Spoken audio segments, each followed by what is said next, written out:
మరణించినా కూడా తన కళ్లతో ఈ లోకం చూడనున్న కీర్తిశేషులు అండగుండాల రవణమ్మ గారు. ఆచార్య భరద్వాజ సేవా సంస్థ సూళ్లూరుపేట వారి ఆధ్వర్యంలో 485వ నేత్రదానం. తడ మండలం చేనిగుంట బిస్సీ కాలనీ వాస్తవ్యులు అయిన 80 సంవత్సరాల అండగుండాల రవణమ్మ గారు 2026 మార్చి 18వ తేదీన మరణించడం జరిగింది. నేత్రదానమును దృష్టిలో ఉంచుకుని వారి కుటుంబ సభ్యులు ఆచార్య భరద్వాజ సేవా సంస్థ వారికి మరణ వార్తను అందజేశారు.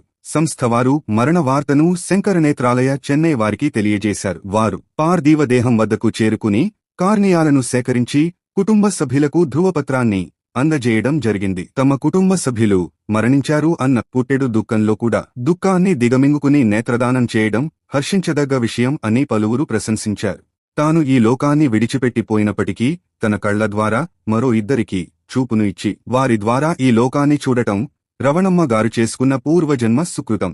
సమాజానికి వారి కుటుంబ సభ్యులు ఈ రూపంలో సేవ చేయడం అభినందించదగ్గ విషయం. నేత్రదానం అంటే కనుగుడ్లు తీసివేస్తారని, కళ్ళు గుంటలు పడిపోతాయని ఒక అపోహ ఉంది. అది ఎంత మాత్రం కాదు.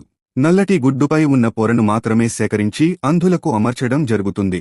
ఆచార్య భరద్వాజ సేవా సంస్థ వారి ఆధ్వర్యంలో వీరిని 485వ నేత్రదాతగా అభివర్ణిస్తూ కీర్తిశేషులు రవణమ్మ గారి కుటుంబ సభ్యులకు సంస్థ ప్రతినిధులు తమ ప్రగాఢ సానుభూతి తెలిపి నేత్రదానం చేసినందుకు ధన్యవాదములు తెలిపారు.